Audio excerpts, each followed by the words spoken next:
Hi, I'm Mary.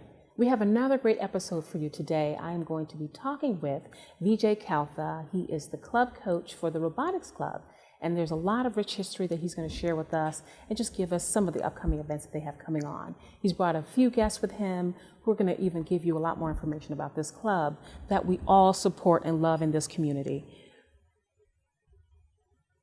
Vijay Kowtha is the Director of Membership at Large, Sigma Psi, Science Honor Society. He completed his early education in New York City and moved to Washington, D.C. for his postdoctoral training at the National Institute of Health in 1989.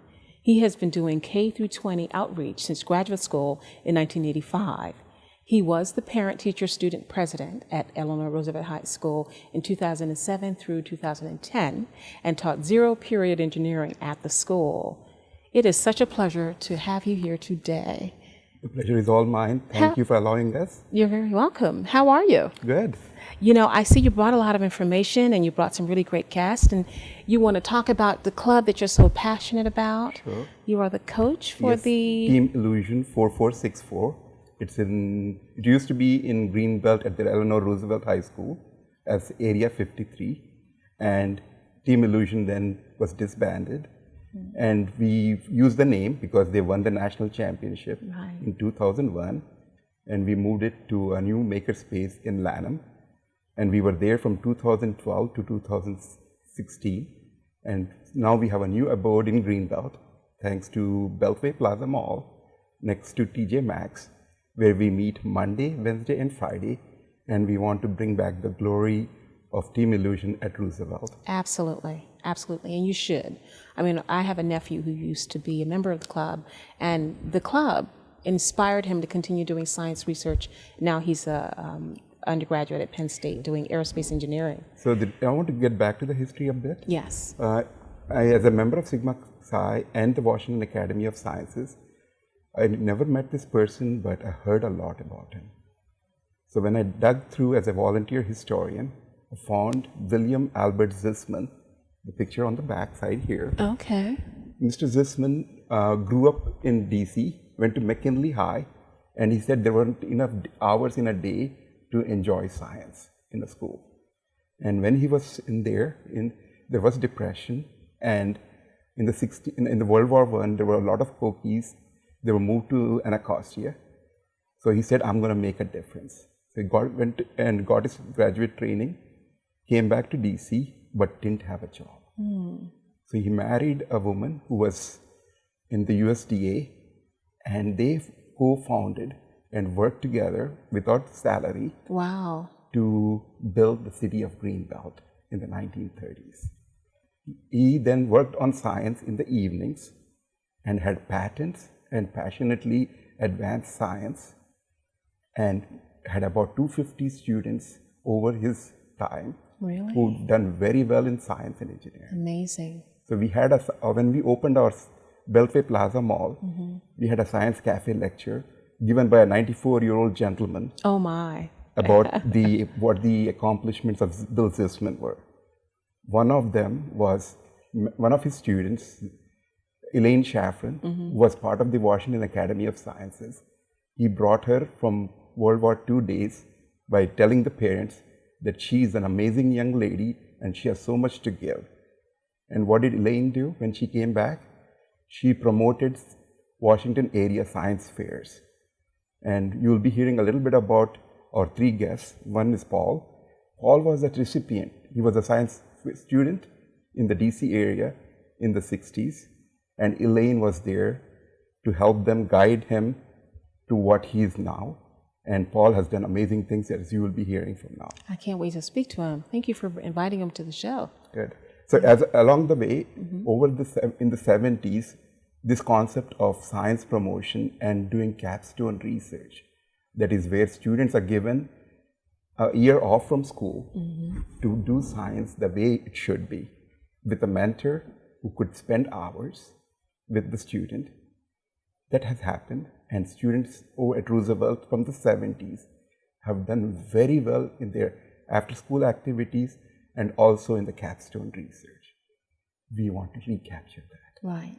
And so that's why we are here, to describe what we will be doing as we go down the road. Wonderful. So I have old pictures of the 70s, how the Roosevelt students in the clubs that they were part of passionately moved the challenge down the ladder and improved a lot in PG County. But I want to ask you, now that you're at Beltway Plaza Mall, is it just also limited to Eleanor Roosevelt High School students, or are you opening it up more? Or? As you will be hearing from Vasudha and Rama, it's all about community. Community, okay. So when Zisman designed the city of Greenbelt, what is Greenbelt? A community event where people could come and moms could take care of the kids.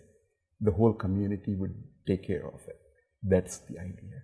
Okay. So we as mentors in science, in Sigma Psi and the Academy, want to spend hours with our children to engage them in science and technology. And you're such a great role model because you've brought your child, Vasudha, your daughter, who is an alum of the club as well. Yes. And now she's gone on to do graduate studies at Maryland. Yep, and you'll be hearing a lot about the Roosevelt Way. Oh, great. And the Robotics Club. Oh, wonderful.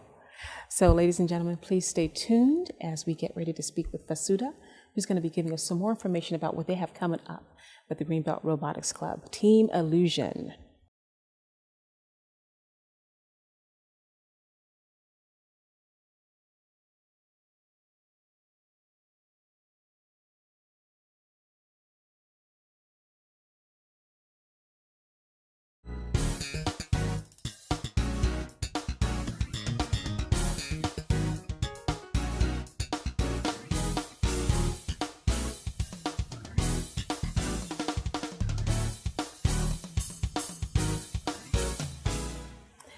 Thank you for staying tuned, and we're back with Vasudha Kowtha.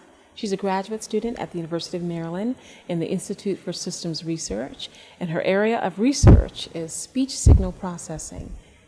She graduated from Eleanor Roosevelt High School in 2011 after spending 4 years as a member of the Robotics Club. Prior to that, she competed with the Eleanor Roosevelt High School Robotics Club in her middle school years in London, UK, with Team London AI at the Naval Academy in spring 2005. At that time, her team won the Judges Award, and Eleanor Roosevelt High School was their alliance winner and went on to the national championship in Atlanta. Vasudha, thank you so much for coming on the show. Thanks for having me. Wow, what an impressive background for such a young, beautiful brainiac. Thank you. You know, I just finished talking to your father, and he shared the history of the Robotics Club with us, and it's inspiring to see young people such as yourself not only get involved, but go on to graduate studies. So tell us more about that, how you got involved and what, you have to share. I think a major source of inspiration for going on to STEM graduate studies was the fact that I got involved in robotics at such a young age. And I think the opportunity that I had in middle school, as you just mentioned, to get into robotics is one that, Area 53, the Roosevelt Robotics Club, as well as Team Illusion is giving young people in Greenbelt in PG County. Wow, when I hear robotics, I think about the ones that fly overhead, and I know Google is building some cool robots. And tell us what the application is, and sure. So the focus of our club and First Robotics is ground robots. Okay. And the particular challenge is that you have 6 weeks to build a robot according to certain specifications, given a kit of parts. Major parts of this challenge are figuring out not only how to fulfill the challenge, so maximize the amount of points that you score, but also how to work cooperatively with other team members. So how to work, not just interpersonally, but how to get your robot to work with other robots to as a group, maximize, your good strategy as a team. Wow, that's a team effort. Absolutely. And so that has wide applications. So at this level, if the students are learning to collaborate scientifically to complete a task through a machine, it's just so relevant. Absolutely, and I think a lot of my teammates, as well as a lot of the kids that I've seen and mentored over the years in the robotics clubs, have gone on to do engineering, science, math, and build really great things. Of course, because technology, like right now we see all these cool products, and this is where it starts. Sure. And it's so fantastic that, you could have such aggressive, real-time, real-life, application with the challenges that you all are doing. Absolutely. And I know you have some things I think it's coming up. also impressive that, all of this is based on the time and the effort of the mentors, people who come in and teach us, in middle school and high school, and we hardly know anything about engineering, how to go about building a robot, what engineering principles are, and there are some, really stellar people such as Mike Dash from Maryland, from Greenbelt, such as Guru Ramu, like too many people to name who come back and give us their time to teach us. So these are people who come back and they're currently in scientific absolutely careers. Okay, so they keep you. People from who work in robotics, who work in engineering, who work in science and math, they come back and they teach us. So the robotics challenge that we embark on has sort of three main parts. There's a mechanical engineering challenge, there's an electrical engineering challenge, and there's a computer engineering challenge. And these three parts need to come together to make the robot work as a whole. So people with these different specialty areas will come back and mentor us. So you just broke it down into three areas. You said the computing aspect, the mathematical, what was the other one? So there's mechanical engineering, so engineering. building the robot. Okay. I should ask you, what is a robot? I'm just assuming that I know. Yeah, absolutely. But when you break it down like that, tell me a little bit more about robotics. What is it? So the idea is that you want to build agents that will go around and do things, maybe like humans, maybe better than humans, maybe in different ways than humans, but agents that can go around and do useful things. So the computing aspect, the computer science aspect is important because we want these robots, in some sense, to go around autonomously, all on their own, without telling them at every juncture, go and do this, like go fetch this item, go. We want them to know what they need to do, to know the game that they need to play, to figure out how to best score points in a given environment, or be most efficient or useful in a given environment. So we want to program them in order to have these sorts of intuitions about the environment that we place them in. But first we have to build something mechanically to go around and do that. Yeah. So that's the mechanical aspect. Okay. And then there's an electrical aspect, which is wiring the robot. And then there's this sort of giving the robot the instructions that it needs to go and perform well in the task. Well, that sounds so intimidating. How do you make it fun? Yeah, and I think that's the mentors. I Yeah. think that's the team environment. A high school, a middle school, they're like wonderful places in that all of your friends are doing it too. At Eleanor Roosevelt High School, there's the magnet program, which I think really makes science and technology seem glamorous. I can see you so passionate about it, and I think that's what I find from your club and your coach. And I just spoke with your dad. He's the current coach of Team Illusion. So making it interesting enough for young people who, there's a lot of distractions, but, staying focused and doing it. And you're talking about programming and mechanical and electrical, that's a lot. But the important thing is that it doesn't seem like a chore at all. I mean, it's just something that you have the opportunity to do, that when you see people, and I think this is sort of what's really interesting about the new Beltway Plaza space. It's entirely made of glass. You've seen the place. Yes. And people shopping, just going to TJ Maxx, come out of the store and they see people building robots. Wow. And I think even in the few days that we've been there thus far, I've seen kids who are like, Mommy, what does this store sell? What do they do here? And just seeing people build robots, seeing people like knowing that this is an avenue that you have in your life is such a vital part of a community. Yeah. And it's accessible. Absolutely. Through the robotics club. Yep. And it can be fun. I think it's incredibly fun. Yeah. Okay. Well, thank you so much for sharing Absolutely. that. Piqued my interest. I've got to, learn more about robotics in general, and how I can get involved, because I just seen it's like something so far removed. Right. Like it's hard. You have to be right. really. But when you see people after school just running from their classes so they can go and finish their part of a robot. Really, I mean, it's incredibly fun. Oh wow, that's great. Yeah. Well, you've been so lucky to have a mentor as your dad. Yeah, I think my dad played a huge role in getting me to get into robotics and showing me that this could be so fun. And I owe a tremendous amount to him. Thank you so much for coming Absolutely. on. I'm really inspired. I'm going to definitely learn more about robotics. I may even stop by if you have Please me. do. So you're open to the community, and Yep. your days are? Monday, Wednesday, and Friday from 3 to 7 3 p.m. to 7 p.m. Yep. All right. Ladies and gentlemen, you heard it here. We're going to encourage you to get involved. Robotics is challenging, but not intimidating, because they make it fun. And that's why the Robotics Club is going to bring back the glory days. Next, we'll be speaking with Rama, who's going to share some more information about their 3-day challenge. So stay tuned.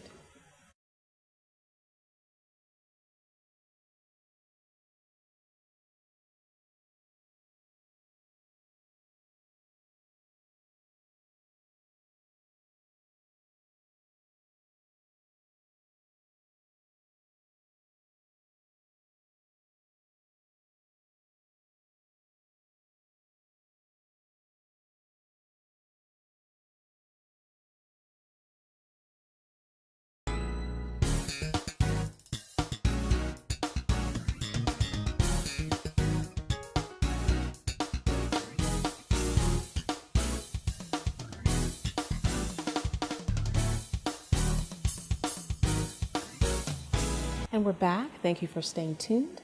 I'm here with Ramasai Tadapelli. He was a member of Team Illusion in the mechanical team, and he's now a sophomore in computer engineering at the University of Maryland. He was the co-captain of the mechanical team, and the team won the safety award at the Chesapeake Regional held at the University of Maryland. He has returned as a mentor to the team, and the team won the Judges Award this year. Wow, thank you for coming on the show. My pleasure. Such accolades. Thank you. Well, tell me some more information about the Robotics Club when you were a member. I moved to the United States from India in 2014, and my uncle Vijay, who we talked to earlier, introduced me to the club. I always knew I had an interest in science and technology, but due to the absence of any such clubs in India, I wasn't really introduced to hands-on learning. When I first heard about the club, I thought it would be a great idea to get deep into robotics, science and technology and try more to understand the avenues that have been opened up newly for me. So in 2014, it was my senior year of high school, and I was a member of the club, and the club had around 20 members in it. I was part of the mechanical subgroup, and the challenge that was given to us that year was to design a robot that actually stacks boxes on top of each other and places a recycle bin on top, along with a pool noodle thrown in. So it was quite an experience for me. It was my first time along with a couple of other team members, but we had some experienced mentors and students with us along with our coach who always were there to motivate us when needed and guide us through the right path at all times. So it was challenging and fun and educational. Absolutely. Is that why you came back as a mentor? I did. Yeah. So in 2015, I went to the University of Maryland, and I thought might as well come back because we actually helped start a new team based in Bowie, and half of our team members just left to join the other team, and our team didn't have as many members. So I thought the need for mentors in a team is absolutely pressing, because when you have new members who have little to no idea of what is supposed to be done with a kit of parts that's given to you immediately, and if you have experienced mentors with you, then they can help you brainstorm some ideas, come up with new design patterns, and also help you build the robot up together. So I thought coming back as a mentor is also going to help me retain the knowledge that I gained when I was a student, and will also help the other students get the knowledge from me when I come back as a mentor. Absolutely, because you've walked the walk. Absolutely. And then, going on to do, advanced studies in science. Right. And then you're young too. You can speak their language, right? So that's really cool. That's so good. Thank you. Is it a lot of time, the commitment? It is a lot of time commitment in the 6 weeks that's given to us after the challenge is unveiled on the first Saturday of every year in the first week of January.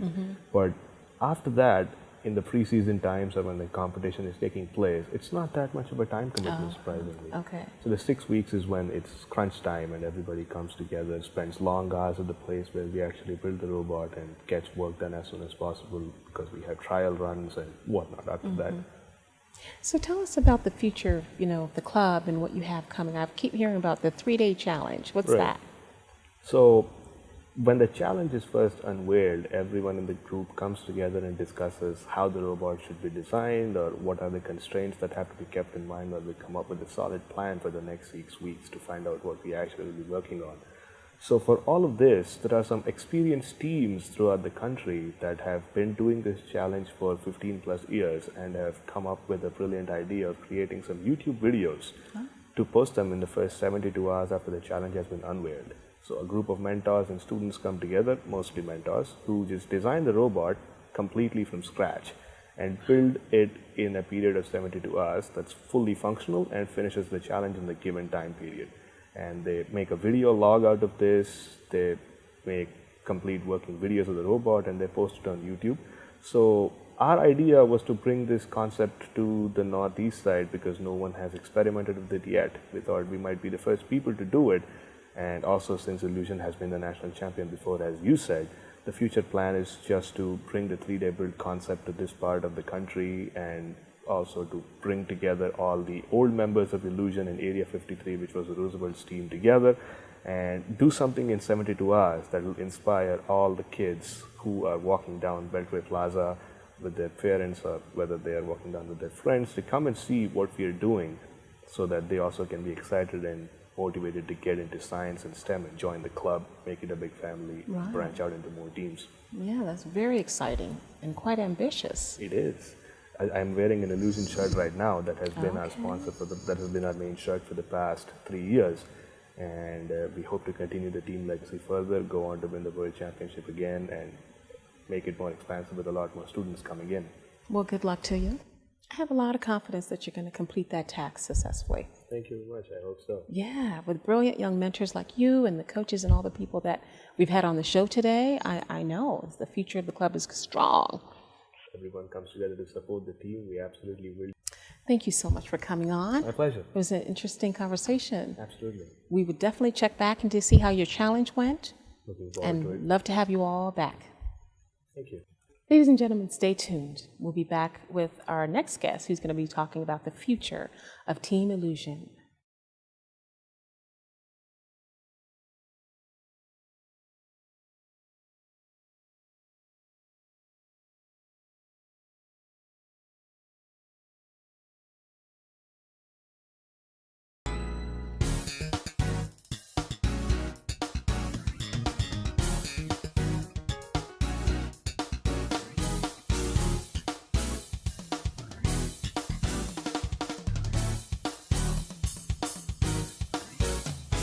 Hi, I'm Mary Harrison, and if you've stayed tuned, you know that we've been talking about the Robotics Club of Greenbelt, Team Illusion.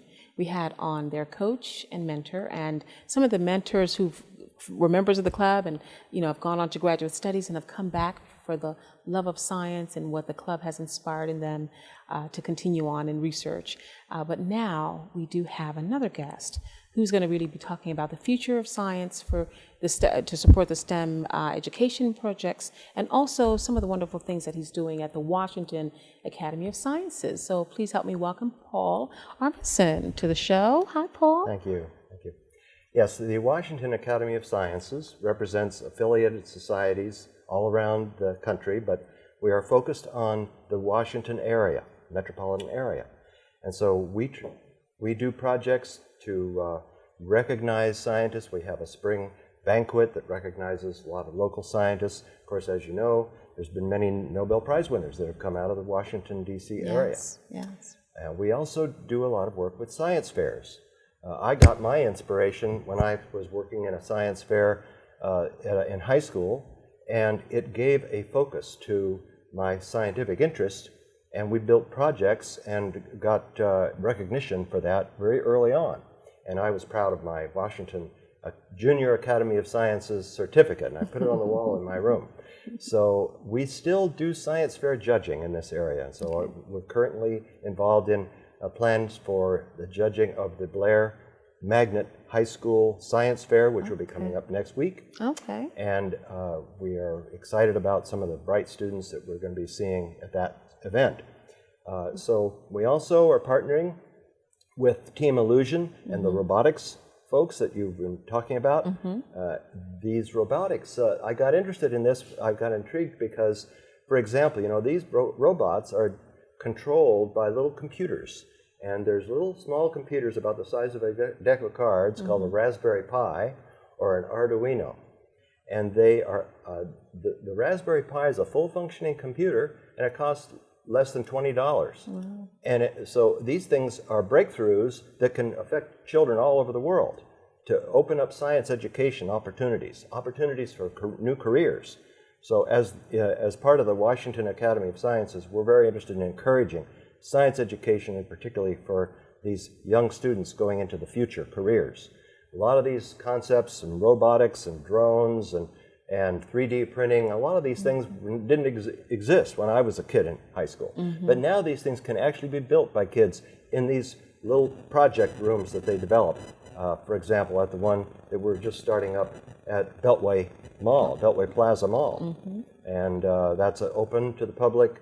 As you heard, 3 days a week, we're going to be in there, mentors working with students to build the robots. That is incredible. So we'll also be planning in the future to develop other projects, such as the solar cooking project. Oh, so is that what you have here? Yes, this is an example of a solar cooker. It's called the hot pot. And it consists of the three-part pot that captures sunlight with this reflector. The bowl keeps the hot air around the pot, and this will cook food. Cook any food you want, whatever will fit in the pot. And just leave it out in the sun for a couple of hours on a sunny day, and it cooks your food. So it has no fuels, no emissions, very low cost to operate, very low labor involved, and we are building concepts like this to distribute around the world. We want to get the children and the high school students interested in inventing concepts for solar cookers. Wow. So this is another example of the kind of things that we can do, partnering between universities, local science establishments, and schools, to build education. And so this is easy to make. I can imagine you using this camping trips or in countries where they don't have constant electricity. Right. They can, do something like this. So is it only the solar panel that you made, or did you make the pot?